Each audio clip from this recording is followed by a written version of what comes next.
udah capek, utang banyak, nggak menang. Sekarang banyak orang-orang yang merasa dirinya pinter, ya mungkin gelarnya banyak, ya sekolahnya mungkin hebat, mengangkat dirinya menjadi orang terpinter. Semua dikomentari, iya kan? Semua dikomentari. Jadi saya sering malam-malam saya buka itu sosmed, saya cek itu podcast itu, saya mau tahu apa yang sedang dipikirkan oleh Prabowo Subianto gitu. Mereka lebih tahu dari saya gitu. Prabowo sedang begini, sedang begitu. Prabowo sudah pecah kongsi sama Jokowi. Prabowo dan saya, oh ya, begitu. Semua dianalisa, Mungkin malam ini dianalisa lagi saya. Kenapa Prabowo kok muji-muji gajah? Nah, itu. Memang ada usaha tadi menggunakan teknologi, menggunakan uang, menggunakan sosmed, membayar pakar-pakar, nyinyir, menghidupkan pesimisme. Saya geleng-geleng kepala. Ada orang-orang yang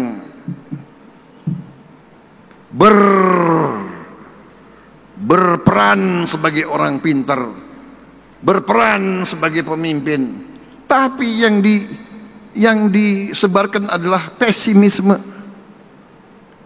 Indonesia gelap, kabur aja deh. Lo kabur aja lo.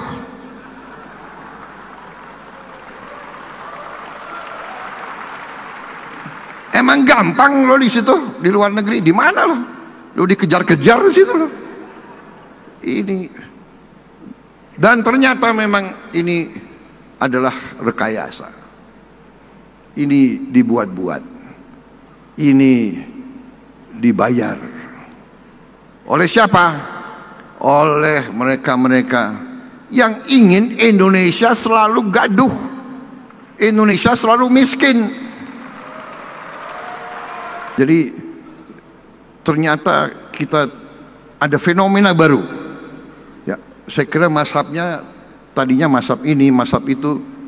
Ini ada mazhab baru ekonomi itu, yang saya sebut mazhab serakahnomics. Serakahnomics ini sudah liwat, nggak ada di buku, nggak ada di universitas ilmu ekonomi kayak begini. Ini ilmu serakah. Tapi ya tunggu tanggal mainnya. Saya sedikit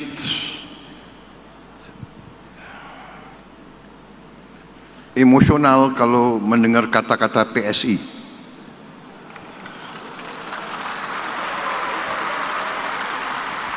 Karena dahulu ayahanda saya pernah menjadi ketua PSI yang lama, PSI versi lama, yaitu Partai Sosialis Indonesia.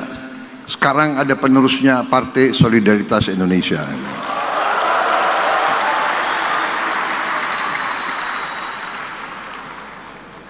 Terima kasih memilih nama PSI. Hurufnya dipilih. Tetapi ya solidaritas, sosial, Pancasila juga sosial. Saudara-saudara, ini banyak sekali yang saya hormati banyak sekali.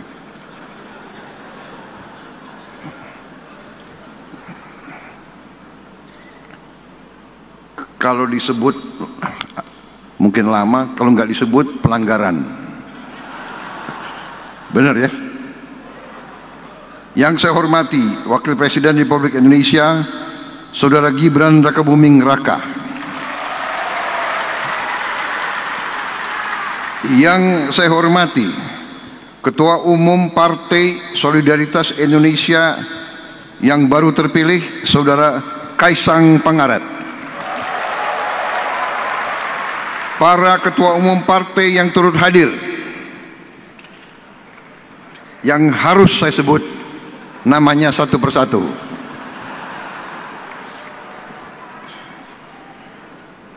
Karena yang pegang kekuasaan ya ketua-ketua partai itu.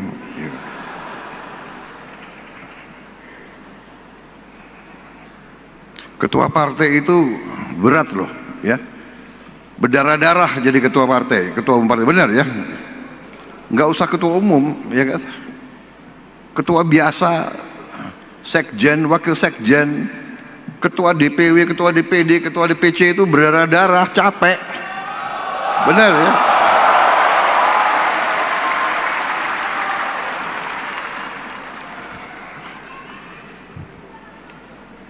Belum yang utangnya banyak lagi itu.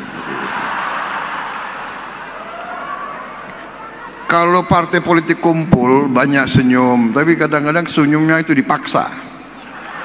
Karena mikir masih banyak utang yang harus dibayar. Udah capek, utang banyak, nggak menang, dimaki-maki, ya kan? Tapi saudara-saudara, kalau kita ingat apa arti yang sebenarnya dari politik, ya, memang ada definisi normatif. Definisi normatif, ya, bahwa politik berurusan dengan sistem politik yang membagi-bagi kekuasaan, yang mengatur pemerintahan. Itu pengertian normatif. Pengertian yang lebih mendalam adalah bahwa politik artinya suatu kehendak untuk memperbaiki kehidupan rakyat dan masyarakat. Itu arti politik yang substantif. Yang substantif. Jadi saudara-saudara yang berpolitik, saudara boleh milih definisi yang normatif, formal, tapi seharusnya saudara-saudara harus didorong oleh pengertian politik yang lebih substantif, lebih berisi, yaitu dorongan kehendak untuk memperbaiki kehidupan rakyat. Itu arti politik yang sebenarnya. Saudara-saudara, saya tidak mengerti, ini PSI intelnya bagus sekali. Jadi PSI ini kok bisa membaca isi hatinya Presiden Republik Indonesia. Ini saya tidak ngarang, banyak yang dekat sama saya tahu betapa salah satu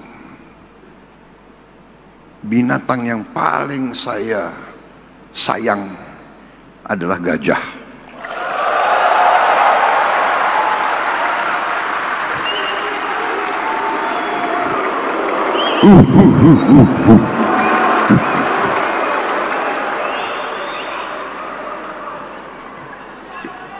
Ini benar atau tidak? Siapa yang itu mantan sekpri saya semua, ya? Benar kan? Kalau kamu yang sudah pernah ke Hambalang, di perpustakaan saya itu lambangnya itu semua gajah.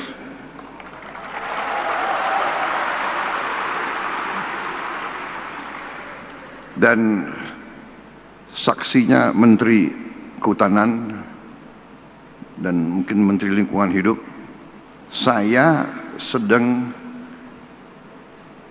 membangun mempunyai rencana untuk membangun konservasi gajah di Aceh. Jadi saya mau cerita, boleh saya cerita ya? Boleh. Panitia, saya dibatasi waktu berapa?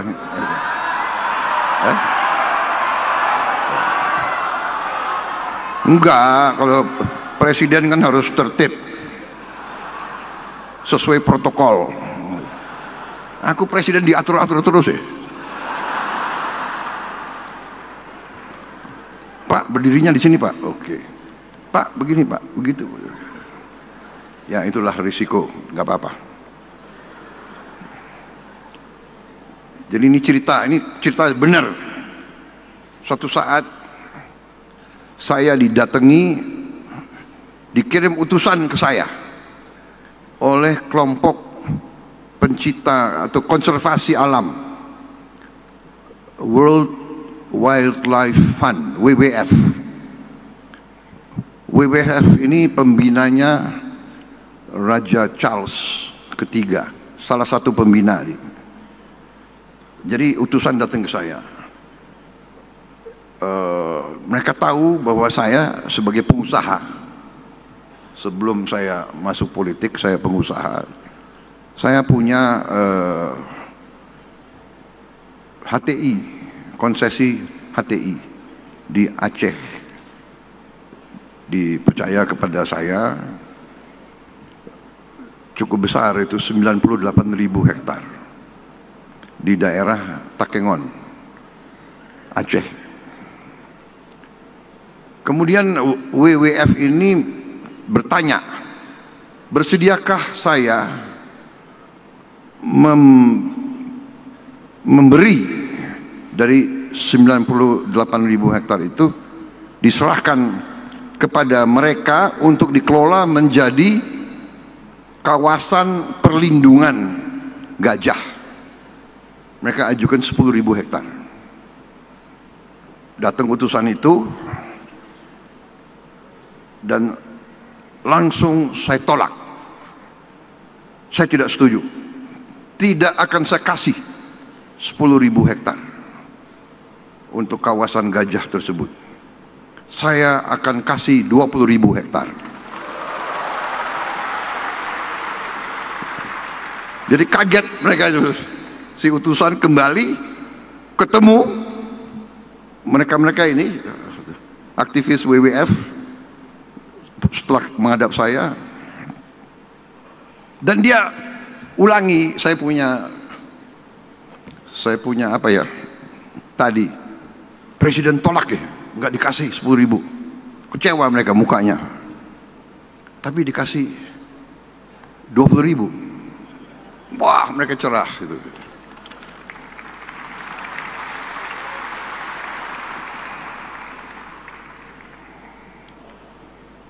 Kemudian cerita ini sampailah ke Raja Charles III di Inggris, karena beliau sangat concern terhadap perlindungan alam dan satwa, flora dan fauna dan sebagainya. Beliau tulislah surat ke saya, diantar oleh duta besar Inggris. Di ruangan saya di Istana Merdeka, si duta besar Inggris menyampaikan surat dari raja. Ya, menyampaikanlah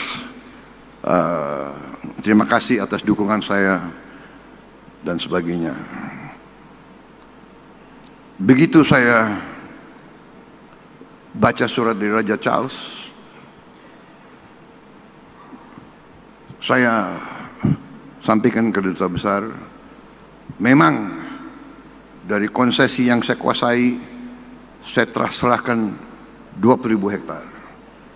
Tapi karena surat dari Raja Charles ini, saya ambil keputusan sekarang, saya serahkan 90.000 hektar untuk kawasan perlindungan.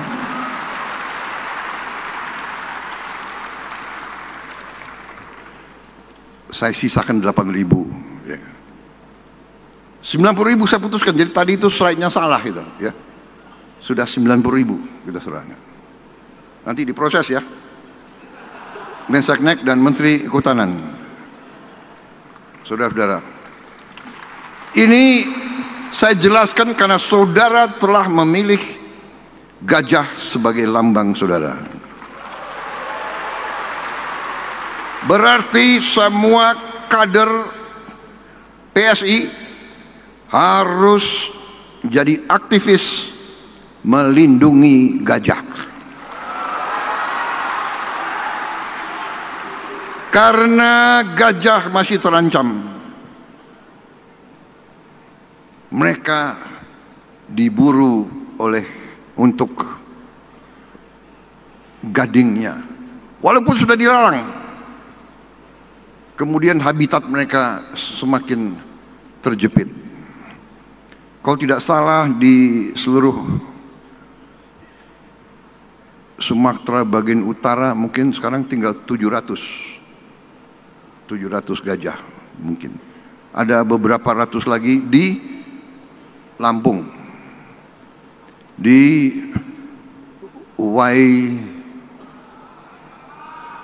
Waikambas, ya orang Lampung ya, Waikambas. Dan Waikambas pun akan saya kasih perhatian khusus.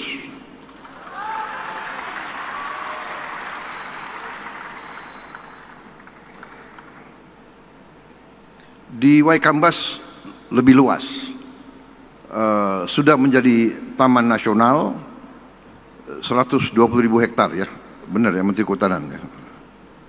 Memang pantas ya PSI dari awal ngincernya Kementerian Kehutanan. Karena mungkin sudah ada insting ingin melindungi hutan, ingin melindungi gajah-gajah. Jadi saya terima kasih saudara milik gajah sebagai simbol. Dan itu pun juga pinter juga, jadi saya agak ada titik lemah kalau menghadapi PSI sekarang ini.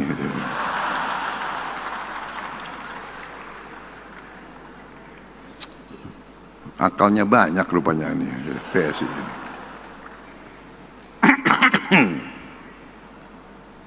Saya ucapkan selamat atas kongres yang dilaksanakan dengan baik, tertib. Sangat senang saya melihat terobosan-terobosan saudara,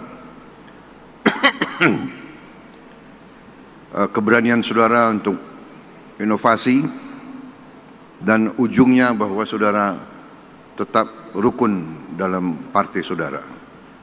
Sering di organisasi-organisasi di Indonesia, tiap kongres munas suka ribut gaduh, ya kan? Kita lihat adegan-adegan kadang-kadang kita prihatin, ya kan? Ada muktamar, ada kongres, naik meja, ya kan? Lempar-lempar kursi. Alhamdulillah saudara-saudara, kita bikin tradisi demokrasi Indonesia yang baru. Saudara-saudara,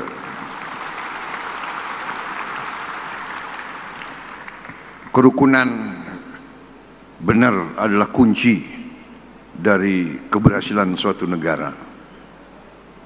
Kerukunan, kerjasama, saling pengertian, habis bertanding kompak kembali. Siapa yang menang ajak yang lain. Pak Jokowi menang ngajak saya, saudara-saudara, ya kan?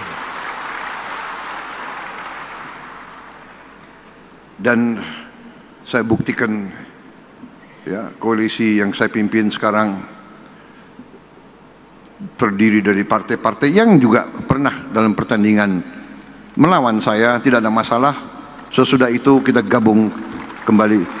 Karena dorongan kita hanya untuk bangsa dan rakyat, hanya untuk kepentingan rakyat.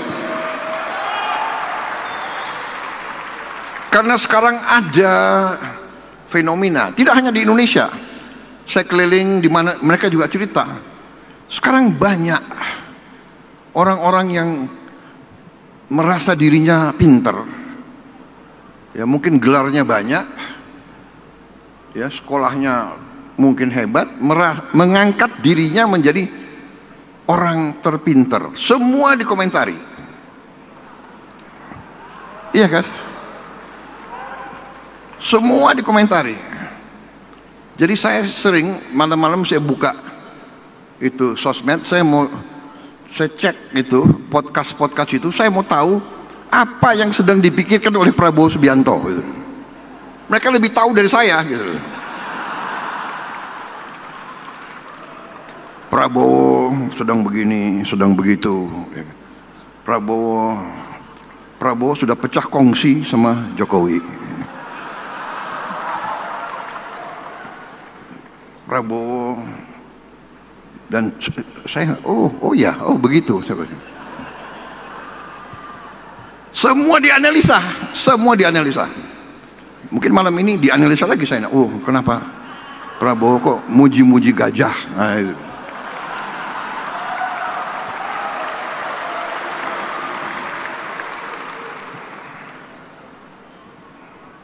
Jadi saudara-saudara, tapi ini fenomena, gak apa-apa, silakan. Demokrasi hanya memang kita waspada. Tadi disebut, ya, Mas Kaisang, benar. Teknologi informatika bagus, inovatif, tapi berbahaya, bisa disalahgunakan. Hoax, ujaran kebencian, ya kan? Ujaran kebohongan, fake news kadang-kadang, ya kan? Dan tidak mau dikoreksi, tidak mau minta maaf dan sebagainya. Ini yang kita waspada, ya. Dan kita tidak boleh malas untuk komunikasi, untuk bicara. Saudara-saudara, kadang-kadang kita sebetulnya orang-orang seperti saya, orang-orang seperti Pak Jokowi ini, kita mau kerja. Sebenarnya kita tidak terlalu mau pidato-pidato. Benar. Saya kesini pertama saudara undang, kedua ya terusik minat saya. Pertama saudara milih lambang gajah, aku sangat sayang sama gajah yang benar. Kalau partai semua saya sayang.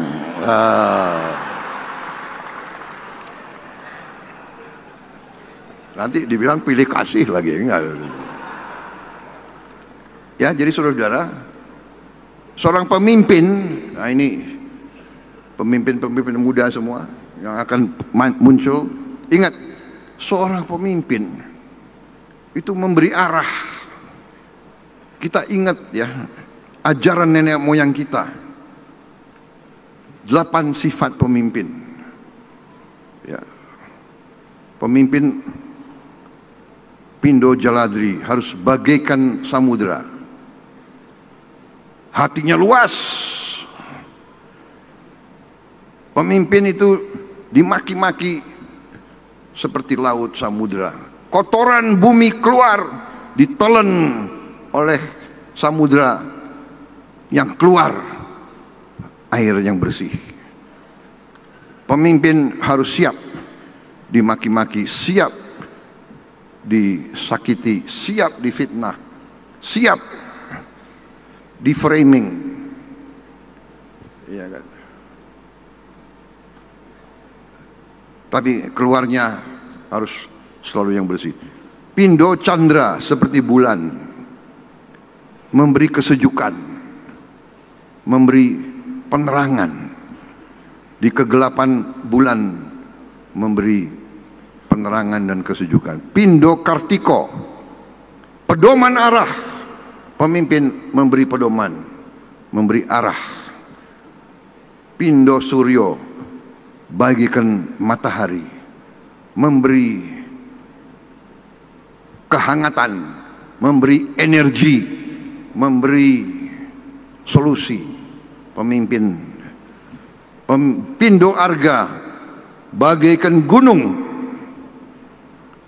kokoh, berpendirian, tidak goyah, kokoh, sekali-sekali meletus. Perlu pemimpin harus meletus sekali-sekali.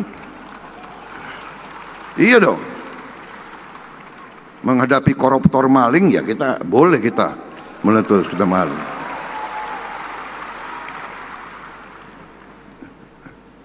Bukan kokoh, diam, enggak, kokoh. Sekali-sekali boleh. Untuk membersihkan dari kotoran-kotoran dan bahaya-bahaya terhadap bangsa dan negara. Pindo Dahana bagaikan api, membakar semangat, juga membakar kejahatan, membakar ketidakadilan, membakar korupsi, penipuan, membakar pengkhianatan, membakar semua yang tidak baik. Pindo Bayu, pemimpin bagaikan angin, harus hadir di mana-mana. Angin ada di puncak gunung, ada di kolong jembatan, ada di lembah terdalam. Yang terakhir, pemimpin Pindo Bahana seperti bumi, sumber kebutuhan tapi juga siap diinjek. Bumi diinjek, tapi bumi rela diinjek. Bumi memberi makan, bumi memberi energi, bumi memberi kekayaan. Ini ajaran nenek moyang kita ribuan tahun, ya. Juga pemimpin itu Ingarso Sungtulodo di depan memberi contoh, harus memberi contoh. Pemimpin itu guru, memberi contoh. Igmadio Mangunkarso di tengah-tengah ikut membangun, kerja, bukan omon-omon.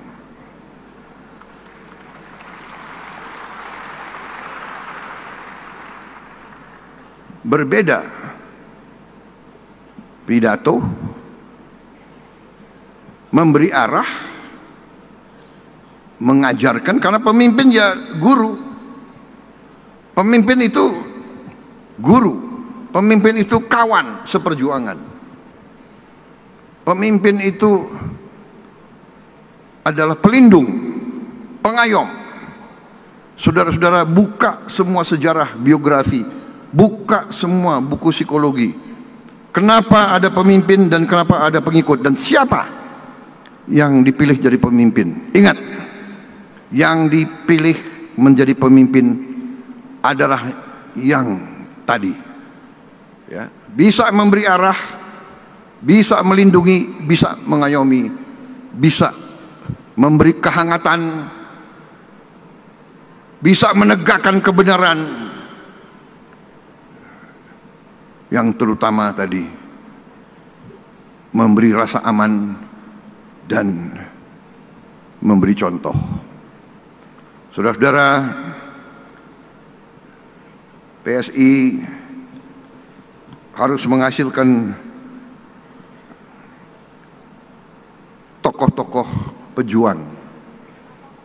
Saya katakan di Gerindra, kita partai politik, saudara boleh cita-citamu jadi politisi, tapi lebih mulia, lebih hebat, lebih gagah kalau saudara lebih dari politisi, tapi saudara menjadi pejuang politik. Pejuang politik, pendekar politik, membela keadilan, kebenaran dan kejujuran, membela kaum yang lemah, membela kaum yang miskin, membela kaum yang tertindas. Kau pejuang politik.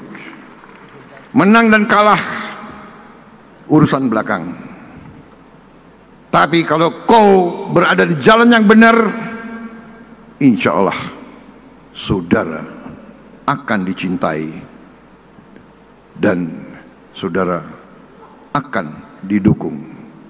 Karena rakyat kita memerlukan pejuang-pejuang politik yang membela rakyat, bukan yang membela ketidakadilan. Saudara-saudara sekalian, saudara partai yang terdiri dari banyak anak-anak muda, saudara saya lihat berani melakukan terobosan-terobosan. Saudara berani menggunakan teknologi-teknologi yang baru. Ingat, rakyat Indonesia di tahun 2025 ke depan bukan rakyat Indonesia tahun 90-an. Rakyat Indonesia sekarang pandai-pandai. Rakyat Indonesia punya gadget semua. Rakyat Indonesia itu menangkap siapa pemimpin yang benar dan siapa pemimpin yang tidak benar.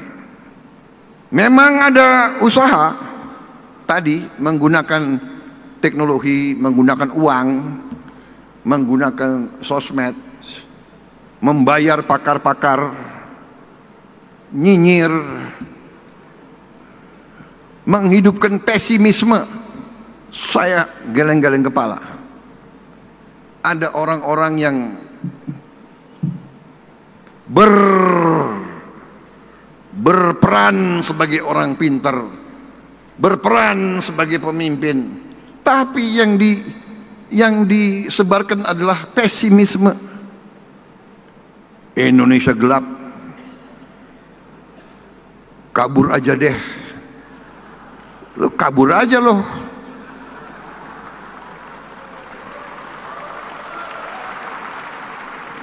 Emang gampang lo di situ, di luar negeri, di mana lo? Lo dikejar-kejar di situ lo. Ini. Dan ternyata memang ini adalah rekayasa. Ini dibuat-buat. Ini dibayar. Oleh siapa? Oleh mereka-mereka yang ingin Indonesia selalu gaduh. Indonesia selalu miskin.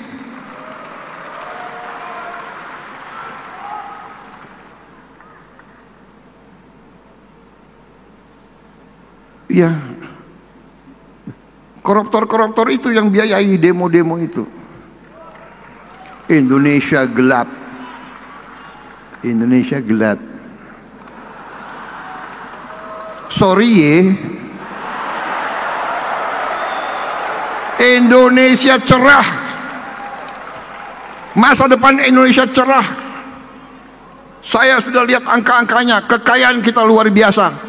Tinggal kita bisa mengelola atau tidak. Tinggal kita berani atau tidak menjalankan perintah Undang-Undang Dasar.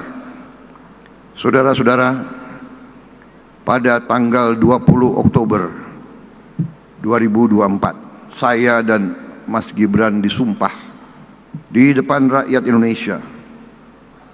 Kami disumpah untuk memegang teguh Undang-Undang Dasar dan menjalankan segala perundang-undangan yang berlaku. Sumpah. Karena itu, insya Allah saya hanya minta kekuatan dari Yang Maha Kuasa. Berilah saya kekuatan untuk saya berani menegakkan Undang-Undang Dasar Negara Republik Indonesia.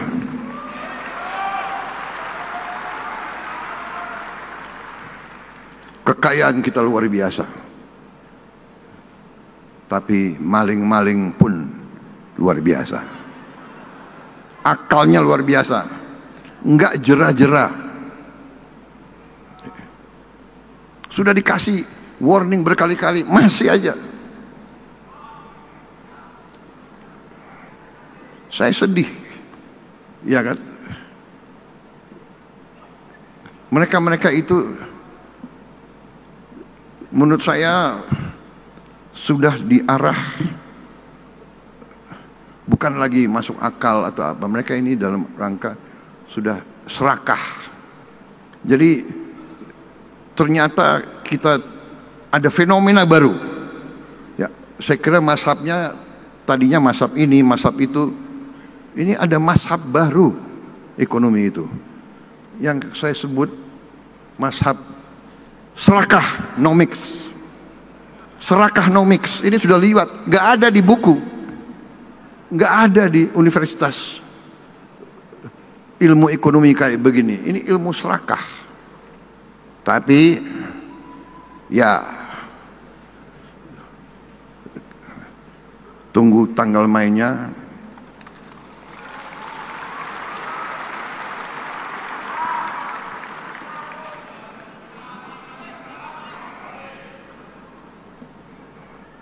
Saudara-saudara, masa depan kita cerah. Saya agak capek. Semua negara ingin ke Indonesia atau mengundang Indonesia ke mereka. Sekarang negara Afrika, negara-negara Afrika, Amerika Latin, waduh. Saya tuh nggak enak sendiri. Ini belum, sabarlah. 5-6 tahun lagi baru. Enggak, kita mau sekarang. Jadi kita dihormati di mana-mana. Saudara-saudara. Saudara lihat kemarin 14 Juli, tentara Indonesia mimpin defile dalam hari nasionalnya Prancis. Pertama kali dalam sejarah di Eropa, ya kan, negara asing membuka defile, dikasih tempat terhormat di paling depan. Luar biasa. Tapi yang membanggakan anak-anak kita kemarin, barisnya boleh juga. Benar nggak? Saudara lihat nggak? Saudara lihat? Barisnya oke. Bangga saya sebagai mantan prajurit. Tidak memalukan anak-anak kita yang kemarin itu di Prancis. Repotnya sekarang banyak negara minta, bisa nggak Indonesia hadir di hari nasional kami? India sudah minta, Prancis minta, sekarang Pakistan minta. Saya nggak tahu lagi negara mana. Saudara-saudara, selamat sekali lagi ke PSI. Saya tidak akan panjang lebar lagi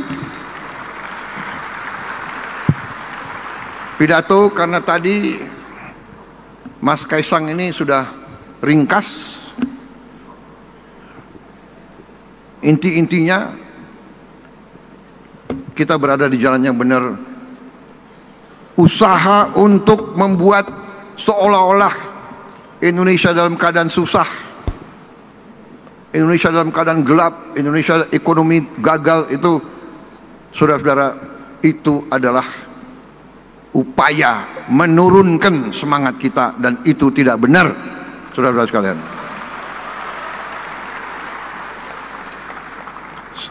Saya diberi laporan oleh Menteri Investasi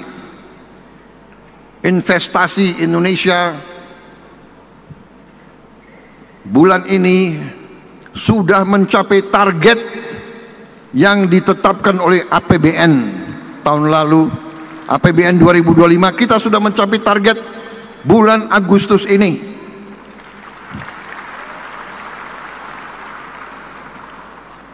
Empat bulan sebelum akhir tahun sudah mencapai. Kepala BPS lapor ke saya, angka pengangguran menurun, angka kemiskinan absolut menurun. Ini BPS yang bicara. kita telah membentuk Sovereign Wealth Fund, dana investasi kedaulatan kita, Danantara, daya Anagata Nusantara, daya energi Anagata masa depan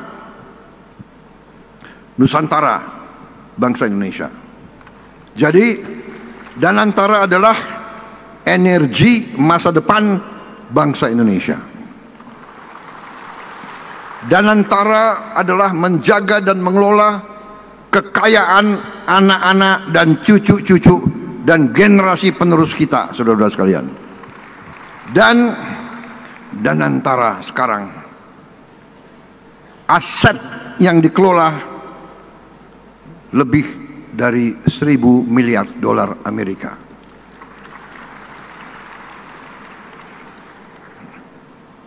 Saudara-saudara sekalian, di mana-mana saya didatangi di luar negeri, program-program kita dibahas di luar negeri. Program makan bergizi gratis dibahas di luar negeri.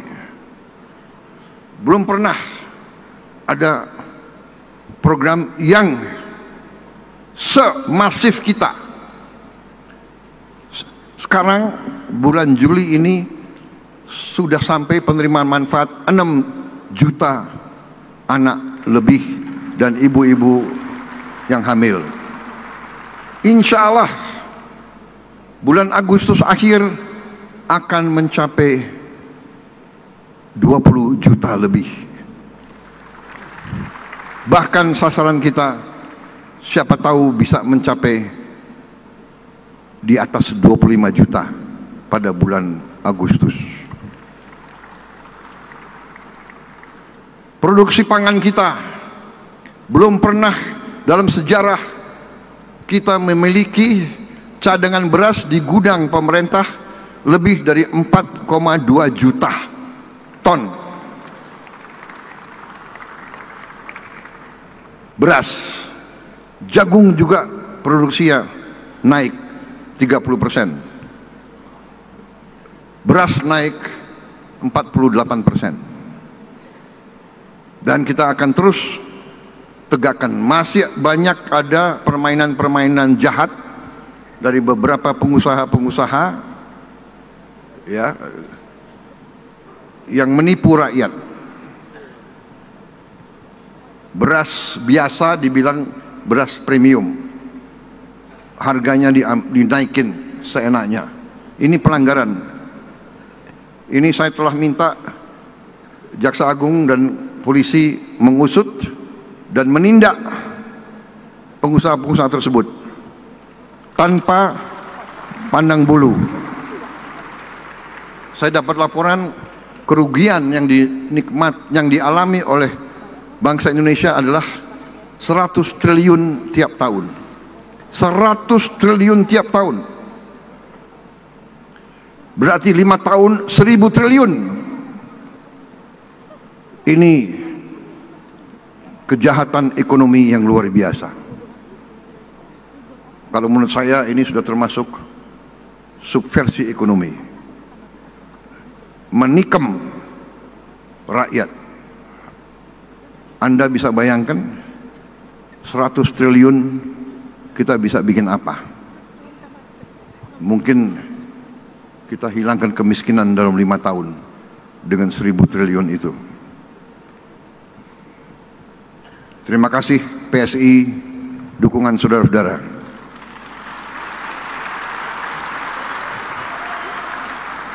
Jangan pernah ragu membela kebenaran, membela keadilan, membela rakyat, membela bangsa Indonesia. Terima kasih.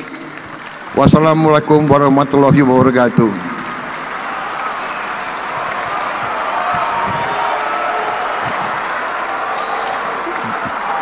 Jayalah selalu PSI. Untuk partai-partai lain waspada. Bekerja lebih keras tidak apa-apa. Bersaing untuk bangsa dan rakyat Indonesia, saudara.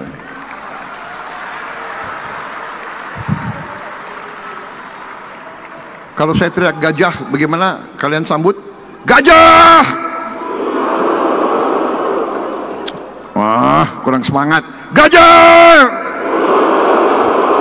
Begitu Partai Muda. Terima kasih. Terima kasih.